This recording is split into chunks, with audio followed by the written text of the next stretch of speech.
Welcome to prime nine news.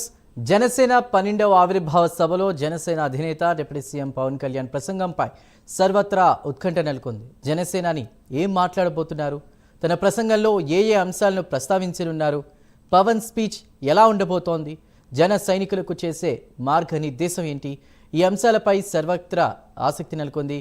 ప్రస్తుతం జనసేన జయకేతన సభలో పవన్ కళ్యాణ్ ప్రసంగం ఎలా ఉండబోతుందో మా అసోసియేట్ ఎడిటర్ రాజు విశ్లేషణ అందిస్తారు. Raju, over to you.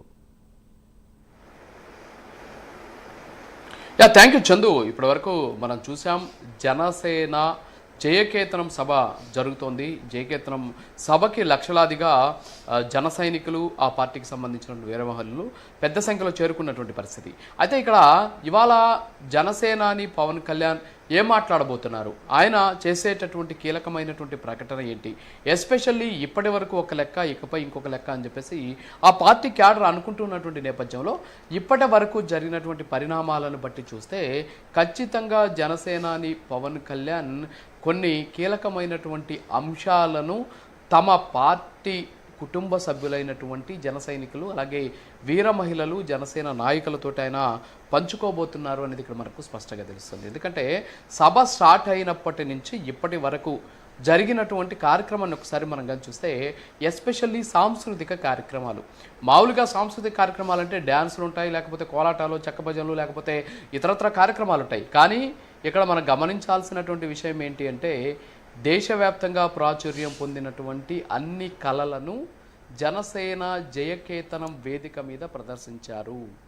అంతేకాకుండా సనాతన ధర్మానికి సంబంధించినటువంటి అంశాలను, తిరుమల లడ్డూకి సంబంధించినటువంటి కల్తీ అంశాన్ని, అలాగే విగ్రహాలను ధ్వంసం చేసినటువంటి పరిస్థితులను, సనాతన ధర్మానికి జరుగుతున్నటువంటి అరాచకాల పట్ల ఏవీలను ప్రదర్శించారు. సో దీన్ని బట్టి మనకు స్పష్టంగా ఏమర్థమవుతుందంటే జనసేనాని పవన్ కళ్యాణ్ దేశవ్యాప్త రాజకీయాల్లోకి అడుగు పెట్టబోతున్నారు. ఎందుకంటే ఇక్కడ కొన్ని అంశాలు నేను మీకు చెప్తాను. సభ స్టార్ట్ అయినప్పటి నుంచి కూడా మొదట కూచిపూడి నాట్యం, అంటే ఆంధ్రప్రదేశ్కి చెందినటువంటి కూచిపూడి నాట్యం, ఈ రాష్ట్రానికి సంబంధించినటువంటి కళ అది. మరి కూచిపూడి నాట్యాన్ని ప్రదర్శించారు.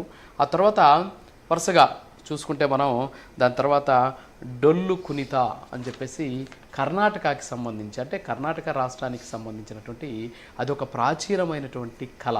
మరి ఆ కళను ఇదే వేదిక మీద నుంచి ప్రదర్శించారు. అది కూడా మనం చూసాం. అంటే అన్ని రాష్ట్రాలకు సంబంధించినటువంటి ప్రాచీన కళలను ఇక్కడ ప్రోత్సహించే విధంగా, అంతేకాకుండా ప్రదర్శిస్తూ ఉన్నటువంటి సిచ్యువేషన్. దీంతోపాటు మహారాష్ట్రలో ఉన్నటువంటి మననీ కళాఖండం అంటాం, మల్కాంబ్. సో ఈ మల్కాంబ్ అనేటటువంటి ఒక కళాఖండాన్ని కూడా ప్రదర్శించారు.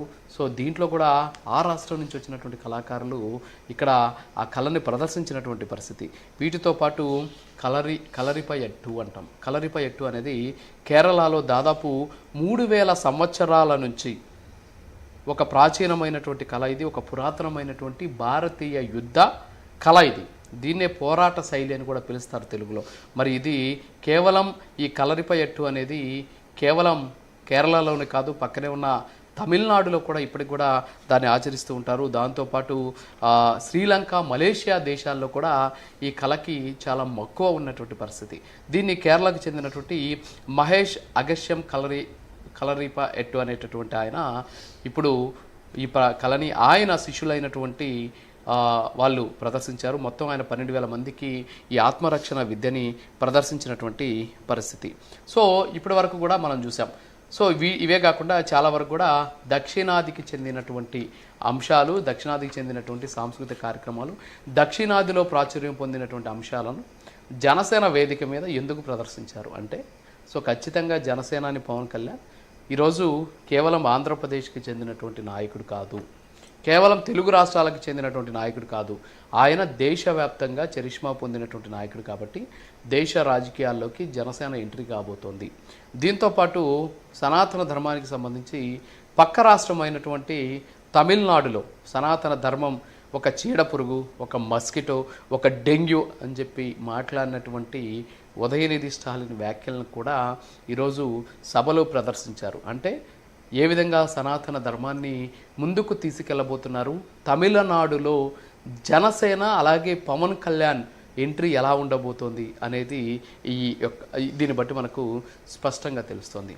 దీంతోపాటు తిరుమల లడ్డూకి సంబంధించినటువంటి అంశం కావచ్చు, అలాగే దేవతలకు సంబంధించినటువంటి విగ్రహాలను ధ్వంసం చేసినటువంటి అంశం కావచ్చు. సో ఇవన్నీ చూస్తూ ఉంటే ఆధ్యాత్మిక పరంగా సనాతన ధర్మవాదిగా ఏ విధంగా సనాతన ధర్మాన్ని దేశవ్యాప్తంగా తీసుకెళ్లడం కోసం, ఎందుకంటే ఇక్కడ కళలు చూసాం మనం. అంతకుముందు ఏం చేశారు, దేశవ్యాప్తంగా ఆయా రాష్ట్రాల్లో ఆయా ప్రాంతాల్లో ప్రాచుర్యం పొందినటువంటి కళలను ఇక్కడ ప్రదర్శించారు. మరి దీన్ని బట్టి ఏమర్థమవుతుంది, దేశవ్యాప్తంగా కూడా జనసేన ఎంట్రీ ఇవ్వబోతుంది అనేది ఇక్కడ మనకు స్పష్టంగా తెలుస్తుంది. ఇప్పుడు ఆ రాష్ట్రంలో గతంలో ఉన్నటువంటి ప్రభుత్వం ఎలాంటి అరాచకాలకు పాల్పడింది అనేటటువంటి ఏవి ప్లే అవుతుంది. సో ఆంధ్రప్రదేశ్లో గతంలో ఉన్నటువంటి వైఎస్ఆర్ కాంగ్రెస్ పార్టీ ఏ విధంగా అప్పులు పెట్టింది, ఏ విధంగా ఇక్కడ ఉన్నటువంటి ప్రజలను హింసించింది అనేటటువంటి అంశాలన్నింటినీ కూడా క్రోడీకరించి ఒక ఏవిని ప్లే చేస్తూ ఉన్నటువంటి పరిస్థితి. అంటే ఆంధ్రప్రదేశ్లో ఉన్నటువంటి ప్రజల కోసం అధికారంలో ఉన్నటువంటి జనసేన పార్టీ డిప్యూటీ సీఎంగా ఉన్నటువంటి పవన్ కళ్యాణ్ ఏ విధంగా వాళ్ళకి అండగా ఉండబోతున్నారు, మారినటువంటి ప్రభుత్వం ఏ విధంగా ప్రజల కోసం ఉంటుంది అనేసి చెప్పినటువంటి పరిస్థితి. అదే విషయాన్ని నాగబాబు గారు కూడా మాట్లాడుతూ ఒక అంశాన్ని చెప్పారు.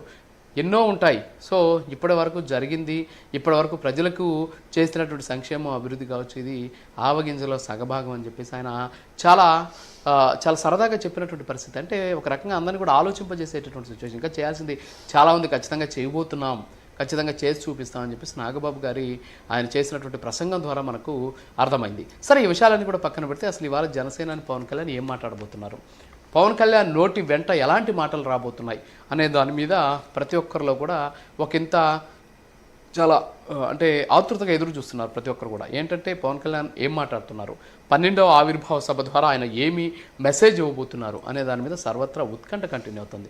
ఎందుకంటే జనసేన ఆవిర్భావ సభ అనగానే పవన్ కళ్యాణ్ ఇప్పటివరకు కూడా 2 చూసాం మనం.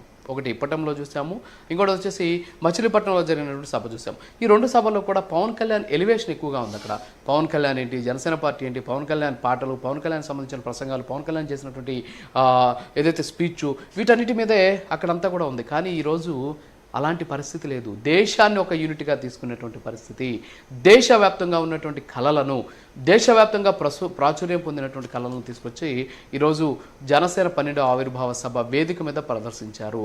అంటే దేశవ్యాప్తంగా పవన్ కళ్యాణ్ మానియా కనపడబోతోంది, దేశవ్యాప్తంగా జనసేన ఒక రూపాంతరం చెందబోతుంది ఒక పార్టీగా అనేటటువంటి అంశాన్ని చెప్పకనే చెప్పారనేది ఇక్కడ మనకు స్పష్టంగా తెలుస్తుంది.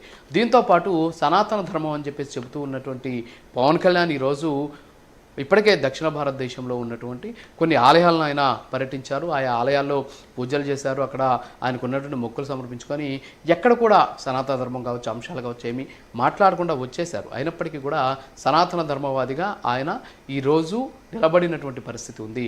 ఒకప్పుడు చేగువీరలాగా ప్రశ్నించారు, ఈరోజు సనాతన వాదిలాగా ప్రజల సమస్యలను పరిష్కరించే దిశగా అడుగులు వేస్తున్నటువంటి వ్యక్తి. మరి ఇలాంటి సందర్భంలో పవన్ కళ్యాణ్ ఎలాంటి వ్యాఖ్యలు చేస్తారు ఇప్పుడు అంటే జనసేన పార్టీ దక్షిణ భారతదేశంలో అలాగే 2 తెలుగు రాష్ట్రాల్లో ఖచ్చితంగా రాజకీయాల్లోకి వెళ్ళబోతోంది. అంటే దక్షిణ భారతదేశంలో ఉన్నటువంటి ఇతర రాష్ట్రాల్లో కూడా రాజకీయంగా అడుగు పెట్టబోతోంది.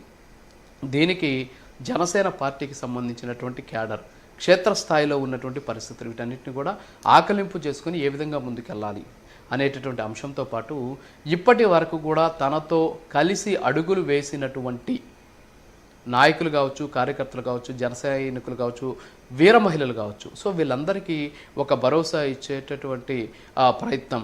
సో ఇవన్నీ కూడా మనము బేరీజ్ వేసుకుంటే ఈ వాస్తవాలన్నీ కూడా మన కళ్ళ ముందు కనిపిస్తూ ఉన్నటువంటి అంశాలు. సో కాబట్టి పవన్ కళ్యాణ్ గారు ఈరోజు ఒక కీలకమైనటువంటి రాజకీయ ప్రకటన చేయబోతున్నారు. అది దేశవ్యాప్త రాజకీయాలను ప్రభావితం చేసేటటువంటి ప్రకటన అయ్యి ఉండవచ్చు అనేటటువంటి అంశం ఇక్కడ మనకు స్పష్టంగా తెలుస్తుంది.